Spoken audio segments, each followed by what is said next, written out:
ஹாய்ங்க எல்லாருக்கும் வணக்கம். வீட்டுக்கு அப்படியே கொஞ்சம் தேங்காய் எடுத்துகிட்டு போகலான்ட்டு வந்தேங்க. அப்படியே கொஞ்சம் கருவேப்பிலை இருந்துச்சு, அதையும் ஒடிச்சுக்கிட்டு ஒரு வாழை மூட்டு இருந்துச்சுங்க, அதையும் அப்படியே பறிச்சுக்கிட்டு வர வழியில் பார்த்தீங்கன்னா நம்ம சின்ன நெல்லிக்காய் மரத்தை தாங்க பார்த்தேன். அப்படியே காயை கீழே வச்சுட்டு உங்களுக்கு மரத்தை காட்டுறேன். இந்த மரம் பார்க்கறதுக்கு காயே இல்லாத மாதிரி இருக்குங்க. ஆனால் கிட்ட போய் பார்த்தீங்கன்னா அப்படியே கொத்து கொத்தா சீரியல் பல்பு கட்டி தொங்க விட்டா மாதிரி காய் இருக்குங்க. இங்கே பாருங்க எவ்வளோ காய் இருக்குன்ட்டு. இந்த மரம் நட்டு வச்சு கரெக்டாக ஒரு 2 வருஷம் ஆயிட்டுங்க. முதல் காப்பில் கொஞ்சமாக தான் காய் வந்துச்சு, ஆனால் இந்த டைம் பாருங்க எவ்வளோ காய் காய்ச்சிருக்குன்ட்டு. அப்படியே பார்க்க பார்க்க ஆசையா இருக்குங்க. அந்த அளவுக்கு அப்படியே கொத்து கொத்தா இருக்குது காய். இங்க பாருங்க எப்படி இருக்குன்ட்டு. யாருக்கெல்லாம் சின்ன நெல்லிக்காய் ரொம்ப பிடிக்கும்ட்டு மறக்காம கமெண்ட்ஸ்ல சொல்லுங்க, நானும் தெரிஞ்சுக்கிறேன். ஏன்னா இதுல விட்டமின் சி சத்து நிறையா இருக்குங்க. யார் வேணாலும் சாப்பிடலாம். அதுவும் குழந்தைங்களுக்குலாம் கொடுத்தீங்கன்னா ரொம்ப நல்லதுங்க. கண் பார்வை நல்லா தெரியும், முடி நிறையா வளரும் அப்படின்ட்டு சின்ன வயசுல சொல்லி கேள்விப்பட்டிருக்கேன்.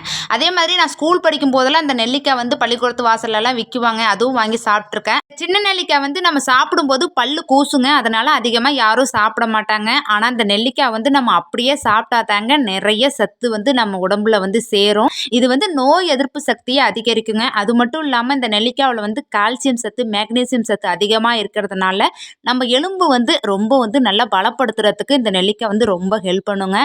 இருங்க இதை கொஞ்சம் சாப்பிட்டு காட்டுறேன். லைட்டாக புளிக்குதுங்க, ஏன்னா இது பிஞ்சு காய். இன்னொரு 10 நாள் ஆனால் எல்லா காயுமே முத்திக்கும். நாங்கள் பொதுவாக நெல்லிக்காயில் ஊறுகாய் தாங்க போடுவோம், அப்புறம் இல்லைன்னா உப்பு போட்டு சாப்பிடுவோம். இப்போ நான் கொஞ்சம் தூரமாக மரத்தை வச்சு காட்டுறேன் பாருங்கள். ஏன்னா இந்த மரம் வந்து தூரத்துலேருந்து பார்க்கும்போது காயே இல்லாத மாதிரி இருக்குங்க. ஆனால் கிட்ட வந்து பார்த்தோம்னா அப்படியே கொத்து கொத்தாக காய் காய்ச்சிருக்கு. நிறைய நண்பர்கள் கேட்டிங்க நெல்லிக்காய் மரத்தில் வந்து காய் பிடிக்கிறதுக்கு என்ன பண்ணணுங்கான்னு. எனக்கு தெரிஞ்சதை சொல்கிறேங்க.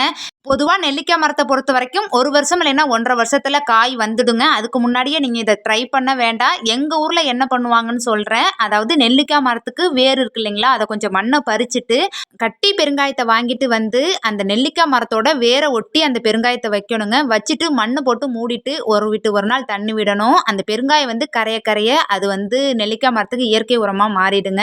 இது வந்து எங்கள் ஊரில் ட்ரை பண்ணுவாங்க. ஆனால் நாங்கள் வந்து இந்த மரத்துக்கு எதுவுமே ட்ரை பண்ணலங்க உரமாக. அதுவாக தான் வளர்ந்து வந்துச்சு.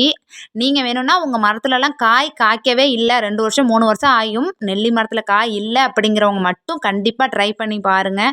ஏன்னா எங்கள் ஊர் பக்கம்லாம் நாங்கள் அப்படி வச்சு நான் பார்த்துருக்கேன். அந்த மாதிரி காயும் நிறையா வந்திருக்கு. உங்களுக்கும் சின்ன நெல்லிக்காய் கிடச்சிச்சின்னா கண்டிப்பாக வாங்கி சாப்பிடுங்க. ஏன்னா இந்த நெல்லிக்காயில் நிறைய மருத்துவ குணம் இருக்குங்க. இந்த நெல்லிக்காயோட புளிப்புக்கும் அந்த உப்பு காரம் வச்சு சாப்பிடும்போது அவ்வளோ ஒரு டேஸ்ட்டாக இருக்குங்க. நாங்கள் இன்னைக்கு அப்படி தான் உப்பு காரம் வச்சு சாப்பிட போகிறோம். வாங்க நீங்களும் சாப்பிடலாம். ஓகேங்க, இந்த வீடியோ அவ்வளோதான். நெல்லிக்காய் பிடிக்கும்னா மறக்காம நம்ம வீடியோக்கு ஒரு லைக் பண்ணுங்க. சப்ஸ்கிரைப் பண்ணாத நண்பர்கள் மறக்காம நம்ம சேனலை சப்ஸ்கிரைப் பண்ணிக்கோங்க.